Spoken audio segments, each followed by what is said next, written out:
Hey guys, and welcome back to an all new Cold Culture automotive video. This goes hand in hand with the 10 things I hate video. This is gonna be the 10 things I love video. Obviously, you either prefer good news first or bad news first, depending on which one of these videos that you watched. I usually start with the bad news first, and if you're like that, make sure you check out that other video.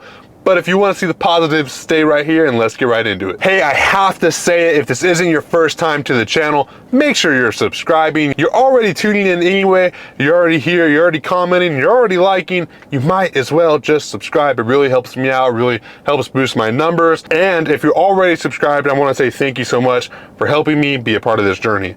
Now again, let's just get right into the 10 things I love about my 2021 F-150 Lariat 5.0. Now, the first thing I gotta say about my truck that I absolutely love is gonna be the color. This red is race red. It's not the rapid red, it's not the hot pepper red. It is a race red, which is the best red because it's like the most obnoxious red. It actually looks closest to the new code orange that's on the Raptors.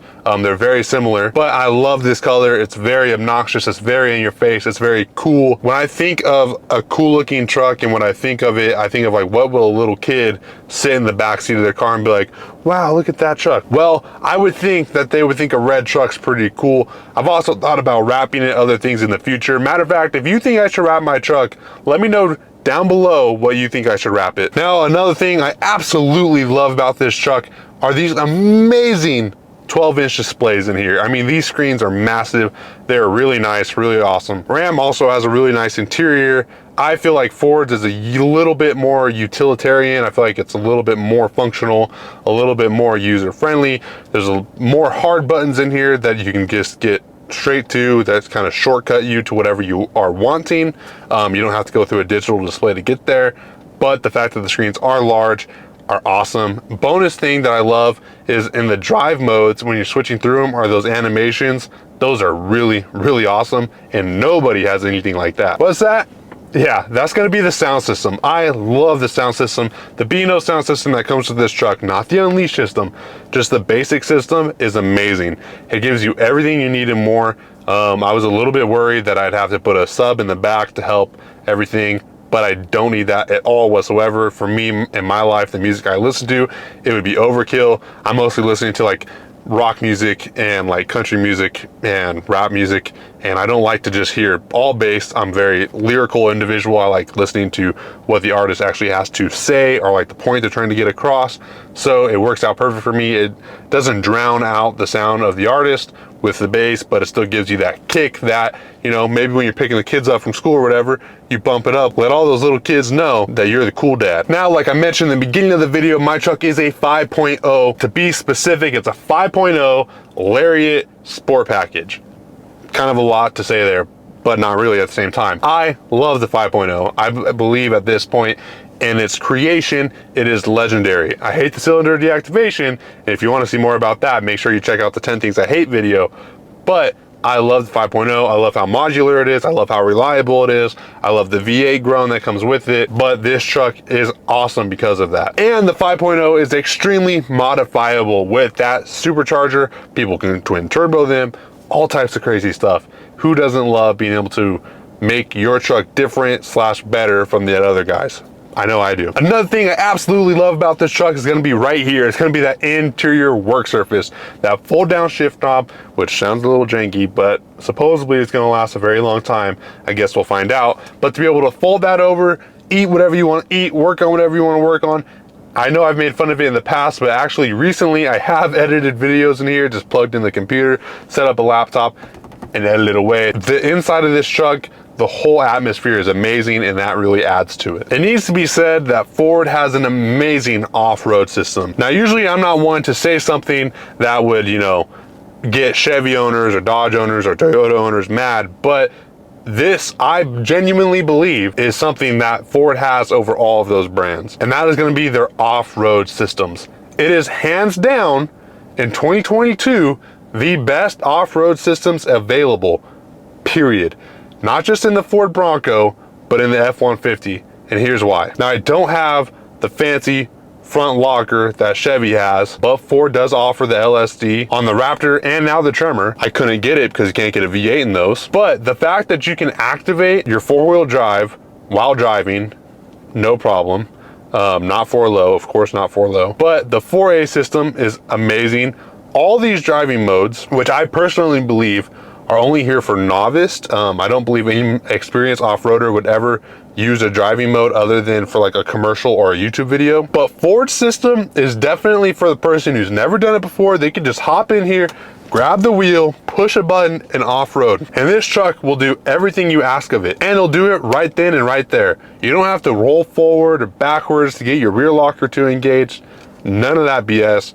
The Ford system will do it for you. Now, something else, this is another little bonus I want to throw in there for you. If you get a Lariat and you get it with GPS, it will leave breadcrumbs every time you go off-road. I've shown this in the past. When you're going through, it'll leave breadcrumbs behind you. That way you know when to get back. A place that I frequently off-road at is Johnson Valley. Haven't been there actually in a little while because my truck is still stock. But Johnson Valley, it can kind of get easy to get lost out there, especially when you're driving around. To have your Ford system stock, not having to go buy a special GPS, not having to use something on your phone or an app you have to pay for on your phone, nothing like that. It will show you the way out because of that breadcrumb system, and it's super, super cool to have.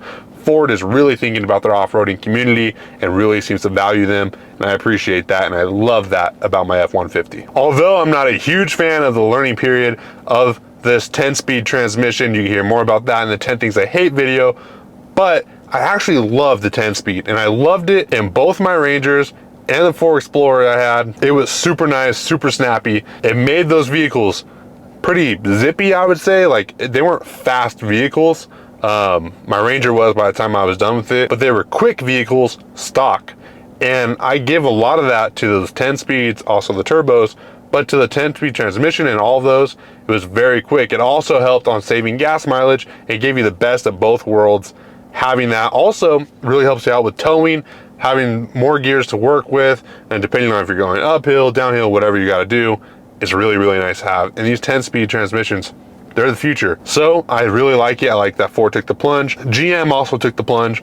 Their system's not identical. It's a little bit different, even though they work together in tandem to make the 10 speeds. Too much information, but I do love the 10 speeds, and hopefully I'll love this one after that learning period. Ford knows what their customers are using these vehicles for, and what they're using them for is construction and off-roading. I believe that those are the two best things to buy a Ford for. If you have a construction company, buy a Ford.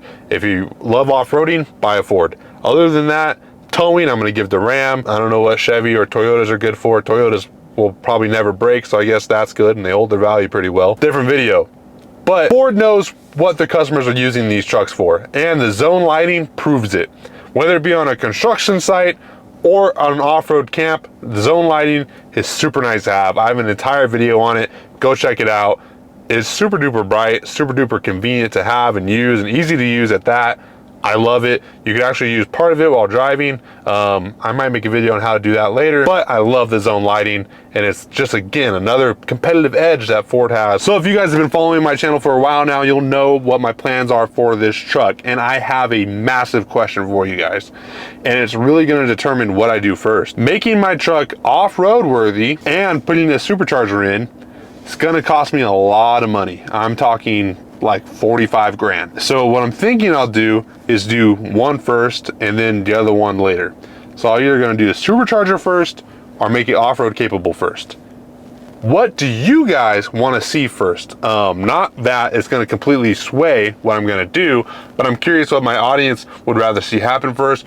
Would you guys rather see me turn this thing into a Raptor, or would you guys rather see me turn this into a sleeper with that supercharger? There's multiple channels out there who have supercharged F-150s like Autovlog or Backroad Driver. So I know that supercharging them, especially with the Whipple, is kind of been, I don't want to say overdone on the internet, but it's been done a lot on the internet. And I know you guys can find that content if you guys haven't already. But there's not a lot of people who have turned a stock F-150 into a Raptor. So I kind of want to do that one first. I could also get a Roush supercharger, and that would be different than the others, and it'd be cheaper, but it'd also be crappier than the others. Wouldn't give me as much horsepower or torque, and it's a much smaller supercharger. So let me know down below what you believe I should do first. And if you happen to be a company that specializes in any of those things, make sure you hit me up in my email and I'll make sure I'll get back to you. Anyways, back to the video. Now, this is something more for the 2021 F-150s, and the reason it's here is because I thought I was gonna get it. I didn't get it, so I can't really talk about it too much, but I love the bed utility that the truck comes with. It used to be standard with Lariats. Now you have to get a bed utility package. So if you get that package, you still get these awesome things like the bed lighting, like the bed liner, and like those weird tie down things that you could actually turn into a bunch of other stuff. Go check out Ford's website for that, but they have a super modular system for their bed. It's something that you won't really see here on my channel because I'm probably gonna end up putting a deck system back there, and then a chase rack, and then probably a gunner crate for my dog. I have an Alaskan Malamute that's like 130 pounds. He's a big boy, so I'm gonna have to be able to take him everywhere, and I don't want hair all over the inside of my truck, so that's probably what I'm gonna do. But the bed utility is something that I love about the F-150, and that's not just specific to F-150s, but full-size trucks in general. Another thing I absolutely love about these 2022 F-150s is the way they look. And I know that you might be saying, well, you know, that doesn't really count. No, it absolutely counts, because you cannot discount how awesome looking these new Fords are. They're super duper nice. I talked about it in my review video, go check that out. But just the headlight signatures, the way that the grills flow, the Raptor looks amazing, the Tremor looks amazing. I mean, these trucks just look really, really awesome. And that doesn't exclude the sunroof on top. I know some of you guys might be like, where's the sunroof? Yeah, the moonroof right here, as I should say. I absolutely love that as well. And I think it plays more into the look of the vehicle than the functionality of it, and that's why I have it right here. Thank you guys for taking time out of your day to watch me talk about my truck. I really, really appreciate it. If you like what you see here, please make sure you subscribe, comment, like, share. You guys know what to do because you always do it. Again, thank you so, so much. Let me know what you guys want to see next down below. Give me some ideas. I know you guys are chock full of them, and I'll see you next time. Peace.